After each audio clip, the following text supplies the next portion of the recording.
Happy Memorial Day, everybody that lives in the United States, and everyone else, thanks for tuning in. This is Toaster again. I've got an ace. This time we are in the Lansen Sea, and we are on Ruinberg. It's an all-tier 8 game, and I'm going to pause this battle a few times. It's going to be a little different than my standard commentary lately. I've noticed I've just kind of commented on exactly what's happening, but I want to comment in this game on what we're doing and why. So let's go ahead and get started. The first thing that we're going to do, we never really commit middle, because looking at the team lineups, they have a Lansen C and a Skoda T27.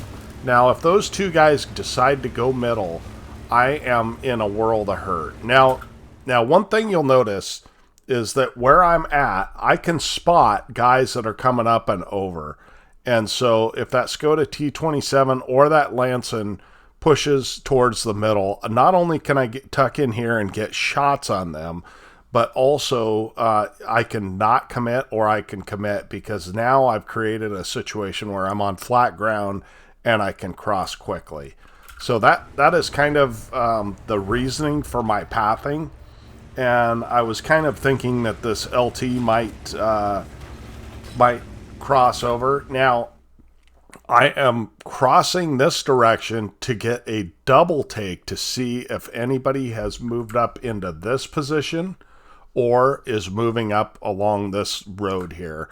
And the reason is because I do not want to get farmed crossing, right? This thing only has 1,350 HP, and if you take a couple of shots, then you are YOLOable. One good thing also that I noticed, our LT 432 has already tucked in, and so he is going to be a thorn in their side, and I just do not believe that that they will push this, especially with both of us there. So that is part of my thought process in how I'm doing things. So we are going to cross, and we do notice that this LT is out in the open. So we're going to go ahead and take a shot, and then we're going to try and get into cover so that we do not get hit. So all of that is good news. We're in a good position. We do have a defender facing us, and we are still lit. So we're just trying to kind of feather in a shot on his cupola. We're unable to do that. However, I know his reload is longer than mine, right? So I do pull out and go for a shot, but we don't get a hit, but we get some spotting assist for it. So that's all well and good that our teammates are putting shots into him, and that is fabulous. That's great. Now, one of the things, I'm not sure if I'm spotted or not here, because the camo on this thing, stationary, is over 40%. I want to say it's 42% stationary. So we do swap out to an HE round because I want to, one, harass this guy, and two, if I can get a couple more shots in, we can kill him.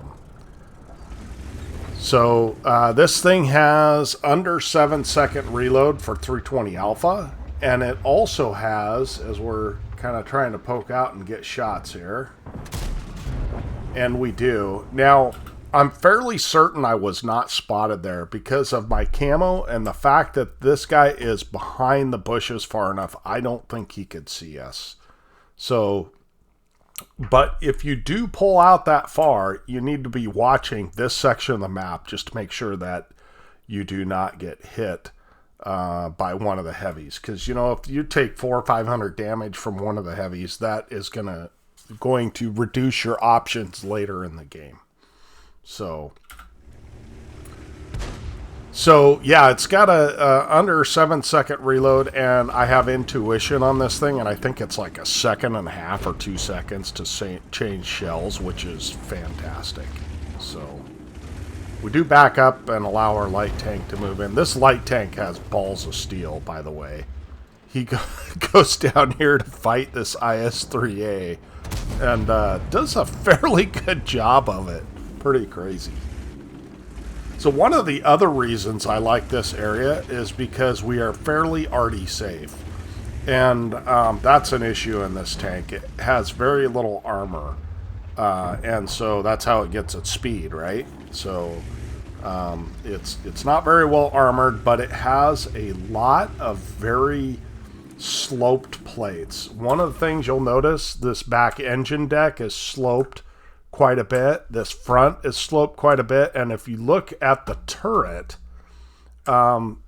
cheese. But if you're hitting these angles, kind of off angle, you can definitely bounce just based on the angles of the thing.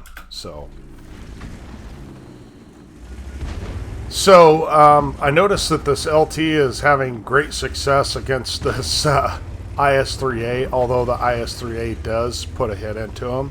And we're going to pull up here. Now, one of the things that you'll notice, this IS-3A, one, he's under stun. Two, is he is looking directly at this light tank. And three, this thing, one of the other advantages this has is I think the reverse speed is 25 on this base.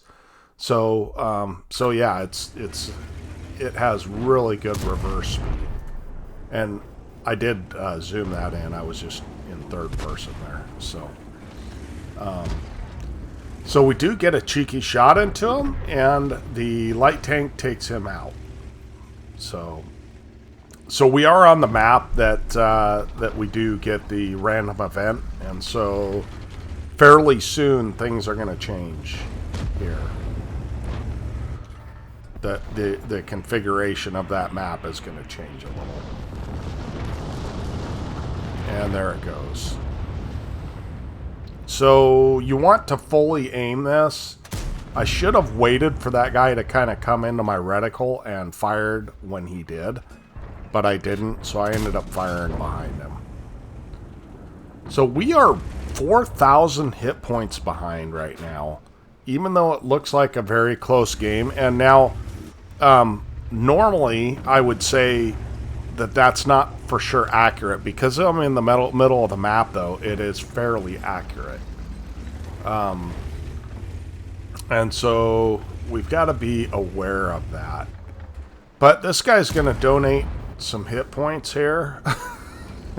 I don't know why he decides crossing like this is a good idea, but he does, and we're able to get some free shots into him. Now, close range, you don't have to be exactly aimed in fully, but if you want full accuracy on this thing, if you're shooting anything at range, you definitely want to be fully aimed. So this ISU comes over, and we take kind of a snapshot and a poor shot. We should have aimed that up into a superstructure, but we did not. So them's the breaks. And we notice that we're losing the field, right? The field is definitely going down. And so we're going to go ahead and take out the ISU 152 and pick up some assist on this Skoda T27. And I was kind of hoping that he would poke, but he does not poke, and everyone else is pretty well safe behind buildings. And I do not want to overexpose to the Skoda because he has a 3-shot autoloader, and that's exactly what I do not want to deal with. So we got a turtle here. He's pushed up, and I don't know exactly how he dies. Probably, as I'm noticing, I'm going to stop it here again. I'm noticing that we're going to lose this section here, this side of the map. And so we've got a, what is that? An S1 there. The problem is he doesn't have a turret, and he is very, very likely to die. Also, because he's on the other side of this building, these guys can come up here and get rear shots on you, or they could even come up into here and get shots on you. So I decide that it's probably worth crossing over towards the heavies, because our heavies are having trouble. It is 5 to 8. We pulled it back some. There were about 2,000 hit points down. And we made a decision to cross over and try and help heavies, right? So we're watching And we notice there are two guys here. Now, this is a foolish thing for me to do. I should not have pulled out and given them a free shot. I'm never going to pen a turtle with 242 pen from the front. Unless he doesn't know I'm there and I can just aim all day. So, and again, there goes those angles, right? Those are the angles that you see that that it bounces automatically off of this Jagdtiger PR. Now, I know at this point we've got to do something or we're going to lose the game, right? We have a VK 101P. He is fighting, it looks like, the Super Pershing, and I have two guys and probably a third that are going to attack my BZ that's sitting right up here, okay? So I make the decision that I am just going to cross. I may take a shot for it, but I know that the turtle won't hit me, and I know that the Jagdtiger PR is reloading. So we make this cross, and we're able to put some shots into the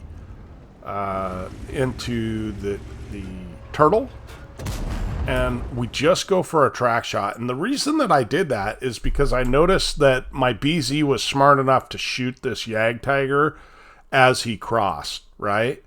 Also, this Jagdtiger PR is down to a basically a 2-shot for me, but he's a 1-shot for the BZ 166. So I don't know what his repair is on this thing, but I do know that if I keep him tracked, eventually he's going to get shot in the rear, and 1-shot basically. So that's what we do, and we're just backing up and we're waiting, and we end up eating a shot, but he does get taken out. And I know that this turtle is so focused on our BC. So, here, why do I pull out before I'm loaded, right? There's two reasons. One is that the VK is on the move, and that gun is terrible on the move. I have that tank. And two, he's under stun. And three, I am showing him my lower plate, or upper plate, pardon me, at a very obscure angle. See that? So it is extremely likely for him to bounce there. So yes, there's a little luck involved, but there's also some skill, and we're able to put a nice shot into his cupola there. We are running gold rounds because we're fighting heavies. And now that the VK fired, our BZ is wise enough to move up and take him out. He gets a fire, which helps. But anyway, at any rate, we are not a 1-shot to the S1. We do take him out, and we're pushing forward. Meanwhile, I don't know what the guys in chat are saying. I never read it, but anyway, we're going arty hunting. That's our goal, right? So we're able to take a shot on the arty. We do use a standard round because there's no reason to use gold rounds here. Now, arty is a problem for this tank because you have no armor.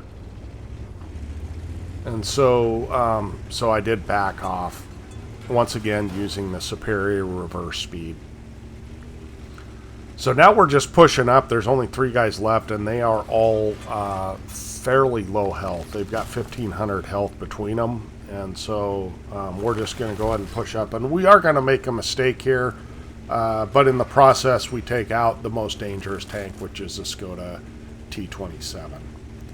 The other tanks are kind of dangerous, but the Lansen is low health. And while our guys are sitting there on cap, he's going to have a really rough time of shooting at them without being spotted, because of the way the cap's situated. So I do see this Skoda. I know I'm going to take a shot, but I did not think that the Lansen would be up in the corner there. I kind of thought he would be moving with the UDES, and that's my mistake, but whatever. And the Lansen picks up another kill. So, good on him. So the UDES is out fighting the Artie, and we know that the one-shot Lansen is the only guy in any position to do anything against these heavies. But these heavies are not easy to pen, especially the VK. So he's going to have to get in a good position and try and take them out. The low health Progetto is wise in that he sits in a bush and he aims at the location where he thinks that the guy could be, although he needs to stop moving. And the Lansen ends up getting taken out. So we do win the game, and I looked over at the end of the game. I'm like, I have 7 kills and over 4,000 damage. Let's take a look at the after action and see how we did. Well, we did get a ace tanker, we got a high caliber, and we got a top gun out of that game. We did 4,000 damage, 7 kills, which I didn't in the game realize until I was watching at the end. I'm like, I have 7 kills. 1,669 base XP. Our S1 apparently did some quite a bit of damage as well. And I was looking for our BZ. Our BZ didn't do a lot, but he did hold. So good for him. So we fired 26 shots, 20 hits, 15 pens. This thing has a pretty low pen, so that would be a part of that. Plus we were shooting things at range and blind firing. 4091 damage, and we did block 930, which is actually quite a bit in the Lansen. And we got 1,554 assists, so that's 5,600 combined. We did use a lot of gold ammo. We had a premium account, so we only netted 48,000 credits, but I could care less. It was worth it because the game was really fun, and we ended up with 27 XP for our crew. So I'm thinking I might do, next time I do a Lansen replay, I might actually put in a garage review, because this thing has some unique characteristics in the camo and the reverse speed, and that you can set it up in ways that it's a scout as well. So I appreciate you guys watching. Once again, happy Memorial Day weekend. If you made it this far, let me know in the comments, and thank you very much. We'll catch you next time. Tonester out.